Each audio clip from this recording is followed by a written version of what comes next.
Hello' guys, নমস্কাৰ আৰু স্বাগত কৰিছো আপোনালোকক মোৰ ইউটিউব চেনেললৈ। মই আজি আকৌ আহি গৈছো এটা নতুন বিউটি প্ৰডাক্টৰ ৰিভিউ লৈ আপোনালোকৰ মাজলৈ। আৰু মই আজি যিটো প্ৰডাক্টৰ ৰিভিউ কৰিম প্ৰডাক্টটো হ'ল হিমালয়াৰ ডেমেজ হেয়াৰ প্ৰটিন শ্বেম্পু। তো এই শ্বেম্পুটোৰ বিষয়ে যদি আপোনালোকে সম্পূৰ্ণ জানিব বিচাৰে মোৰ এই ভিডিঅ'টো প্ৰথমৰ পৰা শেষলৈকে চাওক। তো চব বলক মোৰ এই ভিডিঅ'টো আৰম্ভ কৰোঁ।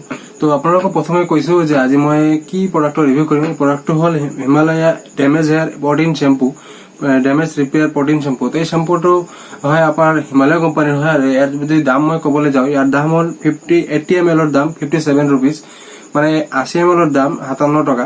আৰু মই যদি এতিয়া ক'বলৈ যাওঁ, এই শ্বেম্পুটো আপোনালোকৰ বহুত বেনিফিট আছে। এতিয়া মই ইয়াত থকা মিশ্ৰণবোৰৰ বিষয়ে অলপ ক'বলৈ বিচাৰো।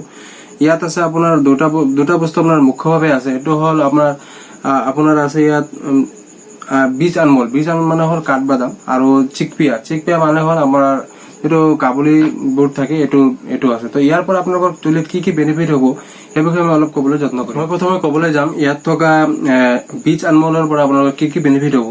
বীজ আনমোলত যিটো থাকে অমেগা ফেটি থাকে 3 পৰা 6 এচিড। তো এইটোৱে কি কৰে, আমাৰ চুলিত যিটো স্ক্ৰাব থাকে এইবিলাক ৰক্ত চলাচলটো ঠিক ৰাখে। ৰক্ত চলাচল ঠিক ৰখাৰ বাবে আমাৰ চুলিত কি হয়, চুলিটো আমাৰ গ্ৰোথ হোৱাত সহায় হয় আৰু আমাৰ চুলি সৰাটো কমি যায়। তো এতিয়া আৰু মই ইয়াত থকা চিকপিয়াৰ বিষয়ে অলপ ক'ব বিচাৰো। এই চিকপিয়াৰ পৰা আমাৰ চুলি কি বেনিফিট হ'ব। ইয়াত থকা চিকপিয়াৰ পৰা আমাৰ চুলিটো গ্ৰোথ হোৱাত সহায় কৰে আৰু আমাৰ চুলিটো সৰাটো কমি যাব। আমাৰ চুলি যিটো ডেমেজ হৈ যায় এইটো ঠিক কৰিব। তো এই শ্বেম্পুটো যিহেতু আমাৰ ডেমেজ ৰিপেয়াৰ প্ৰটিন শ্বেম্পু হয়, তো ডেমেজটো ৰক্ষা কৰিবৰ কাৰণে কি প্ৰটিন দৰকাৰ সেইটো এই শ্বেম্পুটোৰ জৰিয়তে আমি পাই যাম। তো মোৰ মতে এই শ্বেম্পুটো যদি আপোনাৰ চুলিটো ডেমেজ হোৱাৰ পৰা ৰক্ষা কৰিব লাগে, শ্বেম্পুটো আপোনাৰ বেষ্ট হয়।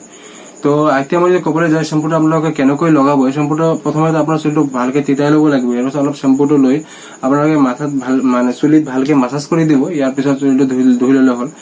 আজিৰ কাৰণে ইমানখিনিয়ে, আৰু আশা কৰিছো মই হিমালয়া ডেমেজ হেয়াৰ প্ৰটিন শ্বেম্পুৰ বিষয়ে আপোনালোকক ভালদৰে বুজাব পাৰিছো।